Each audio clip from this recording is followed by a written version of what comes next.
Good evening and welcome to news on the SLBC. I am Kojo Kwafu. Coming up in the news tonight, over 1,500 pupils in Sierra Leone have taken this year's West African Senior Secondary Certificate Examination, WASC. The Sierra Leone Police arrest one Mohammed Toure of 33 Delit Street, 7th Battalion, Gogich, and an AK security company guard with quantities of fake dollar bills. Well, and the Secretary General of the Sierra Leone People's Party, Umar Napoleon Nkrumah, assures people of Nieni Chiefdom in Konadougou District that the construction of Yifin Bridge will commence soon. Well, these are the headlines, but first, this coronavirus preventive message.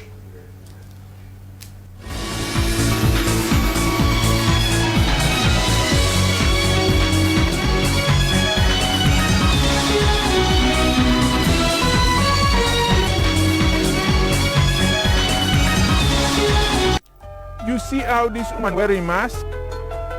Now so you say for wear your mask. If for cover your nose and your mouth all time. No use mask way small for you. No take the mask and put on your chin. Not to chin guard. No wear your mask and left your nose na door. Because now you know small the virus they pass for enter your body. When you wear a mask, if you cover your nose and your mouth, take go under your chin. If you not wear and so, it not go protect you. So, wear your mask fine all time. And please be mindful that for us to defeat coronavirus in the country, we must adhere to all the health preventive measures. Over 1,500 pupils in Sierra Leone are expected to take this year's West Africa Senior Secondary Certificate Examination WASC in the country. The exam, which starts on Tuesday, the 11th of August, is expected to end on the 8th of September. As Mama Suma reports on the preparedness ahead of the exams, the Ministry of Basic and Senior Secondary Education has signed a communique with the anti-graft agency, that's the ACC, civil society organizations, conference of principals, the WAC, and invigilators to tackle exam malpractice. The just concluded National Primary School examination, which was conducted on the 3rd of August this year, has been rated to be a success. This not be unconnected to the robust measures adopted by the Ministry of Basic and Senior Secondary Education in collaboration with its partners to curb misconduct in public exams. Speaking on preparedness ahead of the exams, communication specialist of the Ministry of Basic and Senior Secondary Education, Fodi Ibrahim Sharif, said the communique they recently signed with relevant stakeholders is to get them involved in the process of making exams devoid of criminality. I'd say it was better during the NPS because out of the whole country we only caught one. Now it never used to happen like that. It was unprecedented that out of the whole country it was only the York Secondary School Center where an examination malpractice was caught. So that is a good thing.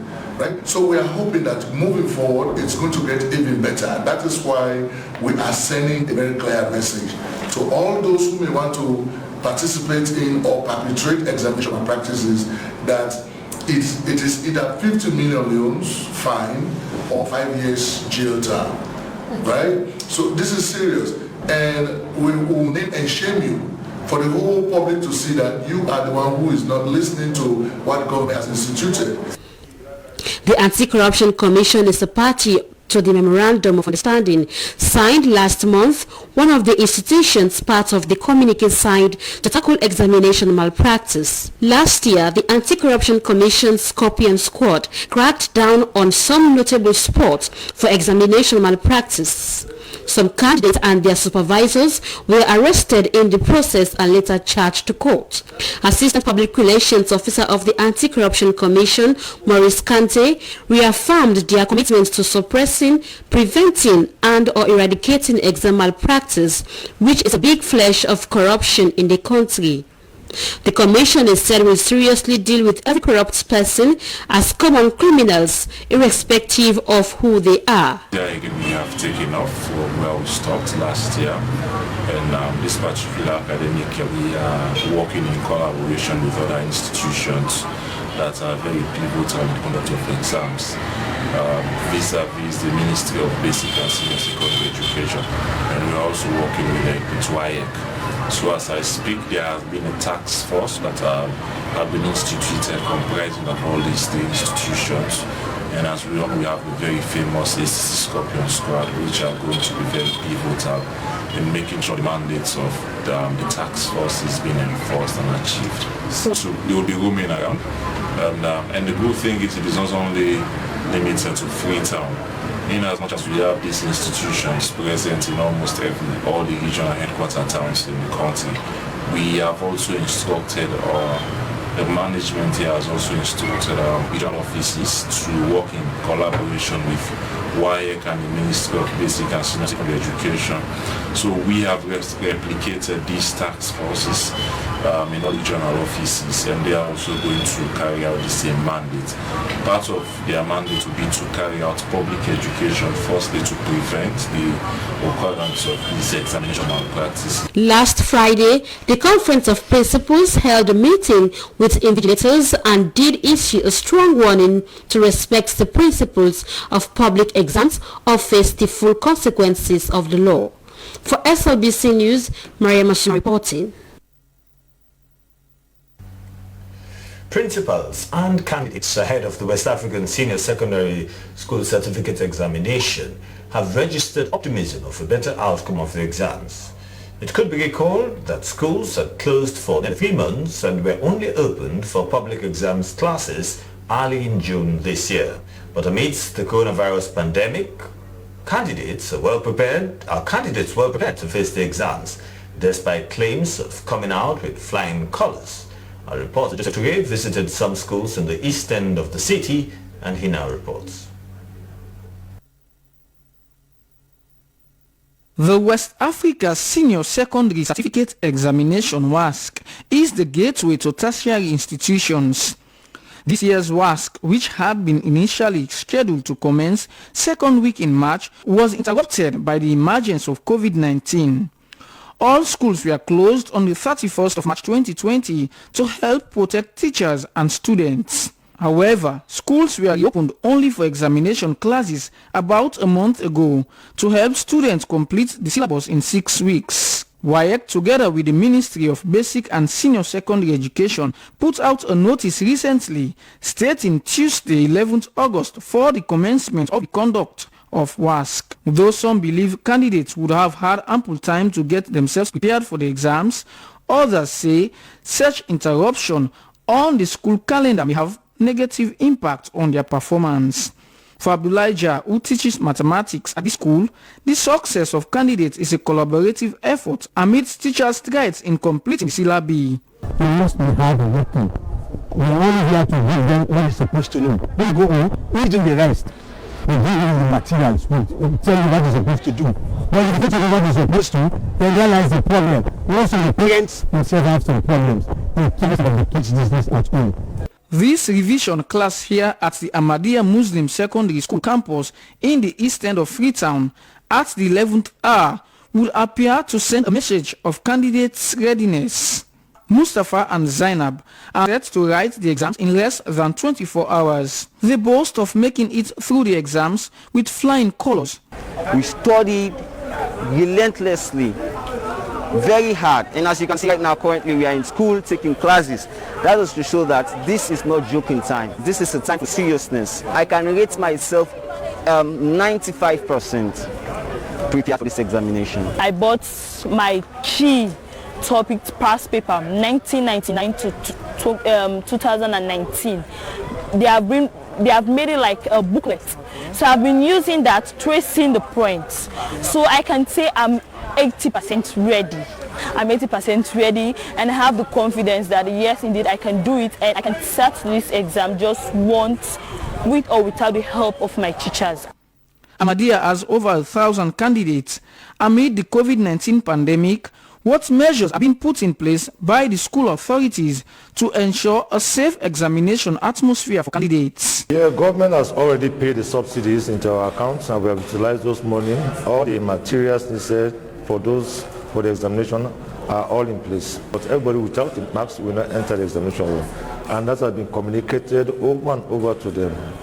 And most of them do come for remedial classes, so we keep on telling them, and they know it. It has even become a policy on the part of government.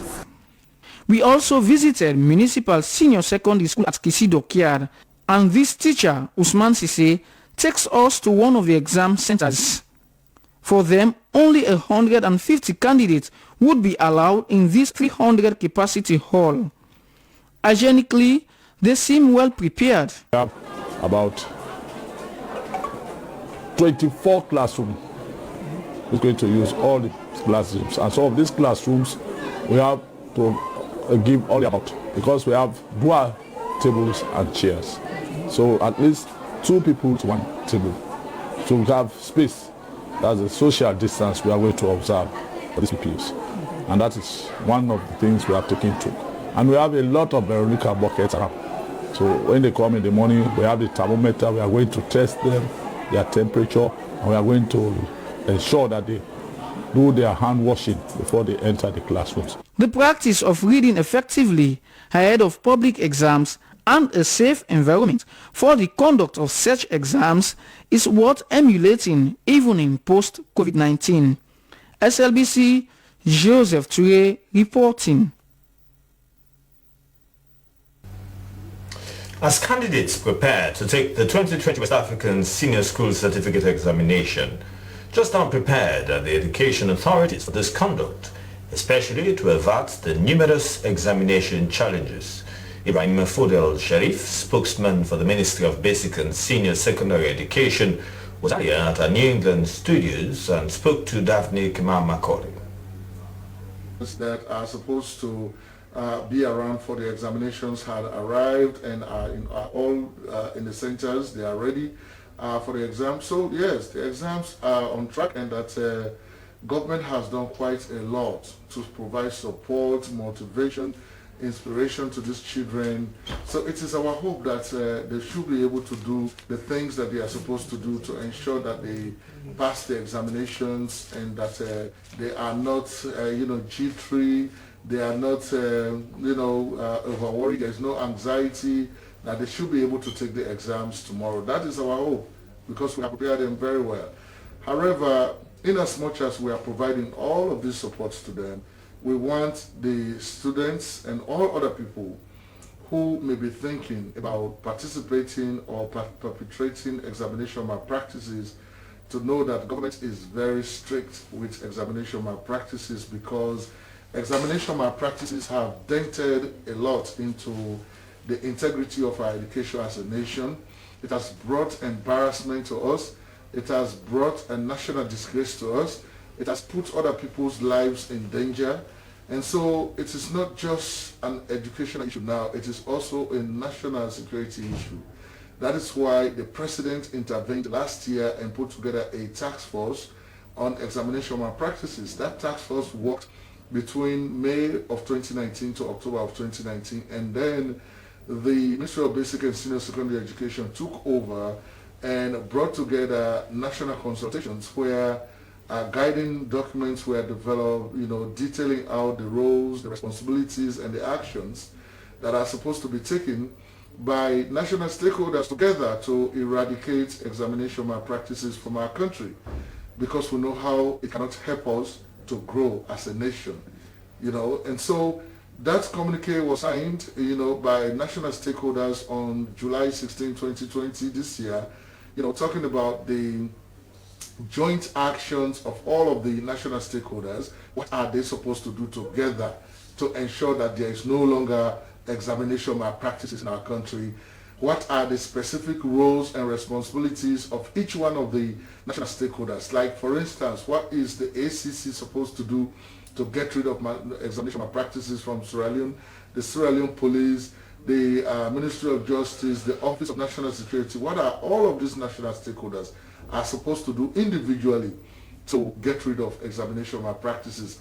Like we saw the ACC came out with a press release. Now they have a special squad going around to ensure that nothing like that happens. So government is very strict on this, and we want to advise those students who mean well for the country or for themselves that when we catch you participating in examination malpractices, your result will be cancelled. We are going to publish your name in the comprehensive list of people who participate in examination malpractices. You will never receive the subsidy that would be used to pay for those exams. And finally, your name will be submitted to the ACC for further investigation. So all of these measures have been put in place.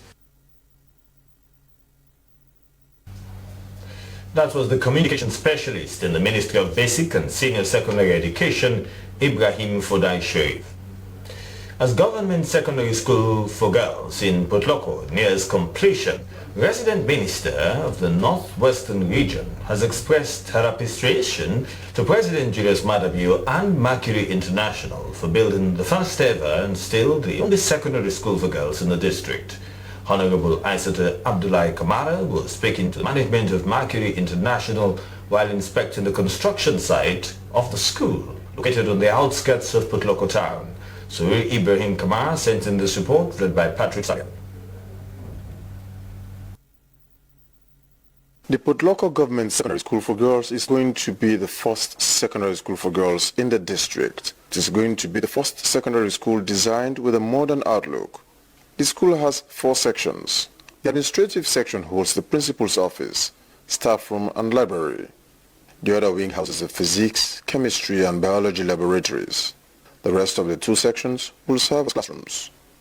Managing Director of Mercury International, Martin Michael, said the school was part of an ambitious project aimed at building 90 classrooms to support the free quality education of the government and appealed to the parents and future pupils to embrace the school. Mr. Michael emphasized that the school will be free of cost, just like the government schools in the country. It was very important that a correct environment was developed for girls in this area to be able to study, to have a good education and a proper education. So I think that's why this place was shown. It's not a private school, it's not Mercury-owned school, and this is what I think everybody needs to understand. This is a government-owned school. It's going to be part of the government free quality education.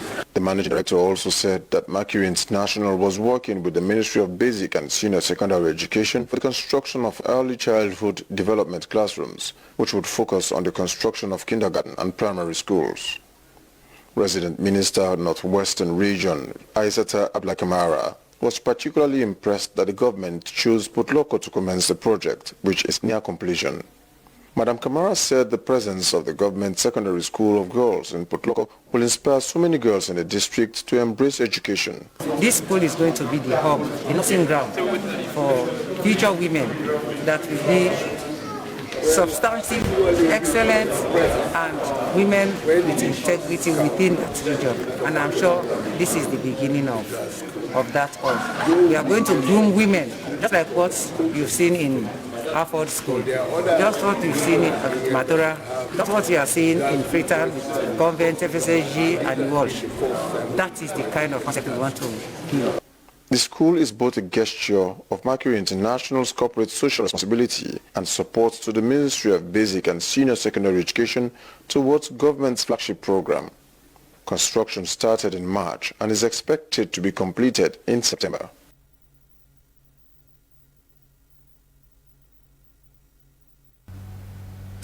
The Sierra Leone police has in a public notice warned Sierra Leoneans against the circulation of fake United States dollars in the country.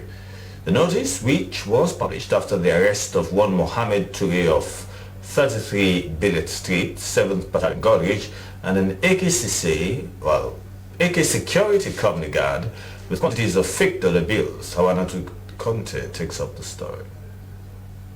The arrest was carried out after receiving tip-off that there were people in a house at Lottie Drive off Wilkinson Road with large quantity of guns and money. The notice by the Sierra Leone police prompted the Financial Intelligence Unit to collaborate with the CID to investigate the issue. According to the head of media, Sierra Leone Police, Superintendent Brahima Kamara, After a search at 33 Billet Street, 7th Battalion Godrich, they discovered some fake United States dollars and other items. Came together that they have been doing this thing for a long period of time, which means they could have succeeded in putting into circulation some of these fake currencies. So this is why we're alerting members of the public to be extra vigilant, to be extra cautious. Superintendent Brahma Kamara also spoke about the difference between the fake and original dollar. One key feature you have to look for is one, I don't know how they call that one, but it has to be a line, a shiny one within. That one's like inserted within the dollar itself. Understand? Even the Sierra Leone currency, you can see that one.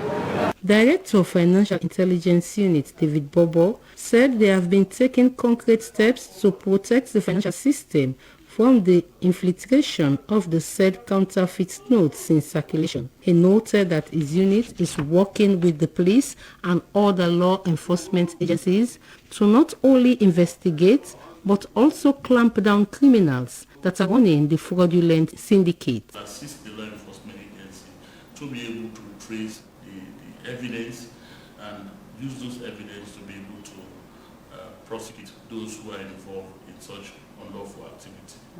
And also, I must make clear that counterfeit currency is one of the predicate offenses to money laundering, meaning these are activities or unlawful activities from which people can generate proceeds of crime. He called on the public to identify and possibly arrest individuals and entities involved in this criminal act. One of the features that have been altered on the original $100 bill is the spelling of states. You know, the spelling of states on the counterfeit dollar is spelled S-T-T-A-T-E-S. Unlike that on the original dollar note is actually spelled correctly S-T-A-T-E-S. So that is one of the features we should be looking at. These efforts, Mr. Bobo went on, are aimed at protecting the integrity of the financial system, the economy, and preventing the abuse for criminal, safeguarding legitimate business activities and terrorism purposes, thus ensuring that Sierra Leoneans have a thriving and conducive business environment. Chairman, United Dollar Dealers Union, Idrissa Kuruma, explained that 70 to 80% features of the original dollar can be seen in the fake dollar. He added that it is very hard to differentiate the fake from the original. You can see the watermark again in the fake, that in the real one again. Is it out again? It's very hard to detect. Head of Operations, Sierra Leone Commercial Bank, Ibrahim Tito Sankor, said the bank has the latest sophisticated machine to detect fake currencies. Well, it's now time for some news from around the African continent.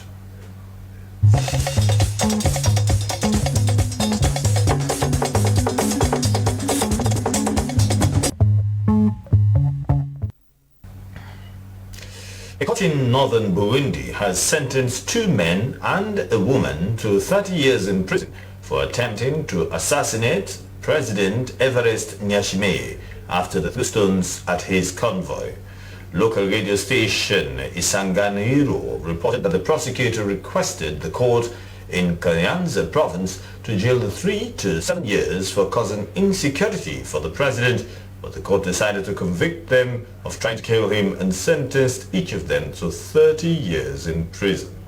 The 3, who were employed at Engine Petrol Station in Kayanza town, were accused of stealing the convoy from their workplace when Mr. Ndayishimiye visited the area last Wednesday. They denied the charges. An Islamic court in northern Nigeria has sentenced a 22-year-old musician to death by hanging after convicting him of blaspheming Prophet Muhammad. An upper Sharia court in Kano State ruled that Yahya Sharif Aminu committed blasphemy in a song he circulated via WhatsApp in March. The singer, who is in detention, can appeal against the verdict. Death sentences are rare in northern Nigeria. Sharia law is implemented alongside secular law in most states in the mainly Muslim north. The musician had gone into hiding after he composed the song. Protesters had burnt down his family home and gathered outside the headquarters of the Islamic police, known as Isbar, demanding action against him. His critics said the song was blasphemous as it praised the Imam to the extent it elevated him above Prophet Muhammad. The Tanzanian authorities have banned all domestic broadcasters from carrying foreign content without permission from the government. International broadcasters, which include the BBC, can currently be seen and heard on local radio and television. A new law also bans Tanzanian journalists from working with foreign correspondents unless accompanied by a government minder. Rights groups say the Tanzanian authorities have in recent years become increasingly intolerant of criticism. Publications have been banned and journalists imprisoned. Correspondents say with elections due in October, the new regulations will raise further questions about the state of democracy and free speech in Tanzania. And now for some entertainment news.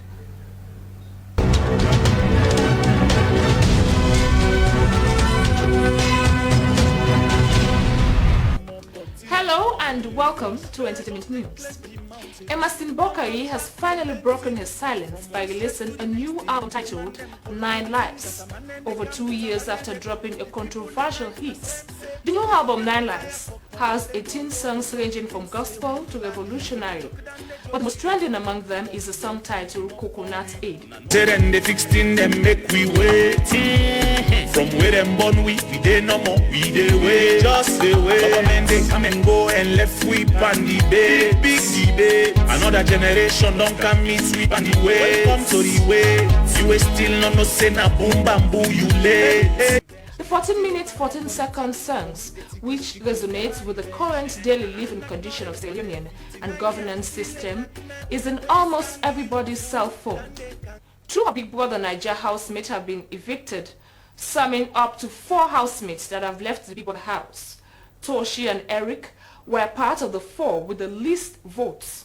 But after a final voting by the housemates, these 2 left the Big Brother house on Sunday, 9th August. Hoza. He has openly told us that he is attracted to Nengi, but that Dora is just a friend.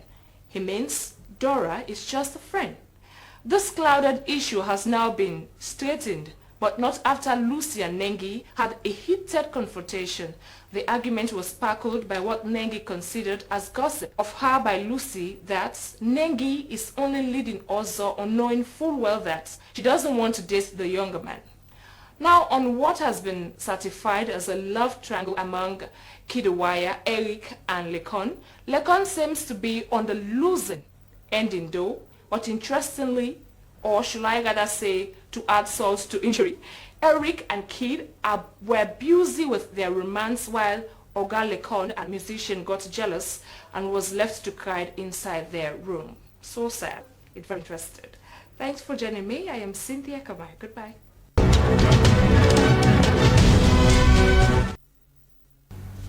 And now to end news are a recap of the main points. Over 1,500 pupils are expected to take this year's West Africa's Senior Secondary Certificate Examinations WASC in the country. The exams, which will last for a month, will start on Tuesday the 11th of August till September the 8th, 2020. The Sierra Leone police have arrested one Mohamed Touré of 33 Billet Street 7th Battalion Godrich and an AK security company guard with quantities of fake dollar bills. Police had earlier issued a press release warning of fake dollars in the market. And Secretary General of the Sierra Leone People's Party, Umaru Napoleon Goma, has assured the people of Nyeni Chiefdom in Konadugu District that the construction of the Yifin Bridge will commence soon. He gave this assurance during an assessment visit of the challenges faced by the community, particularly on livelihood and agricultural productivity. Well, that's all in this SLBC News Hour from Freetown with me, Kojo Kwafo. Thanks for watching. Stay tuned, stay safe, and always wear a face mask. Good night.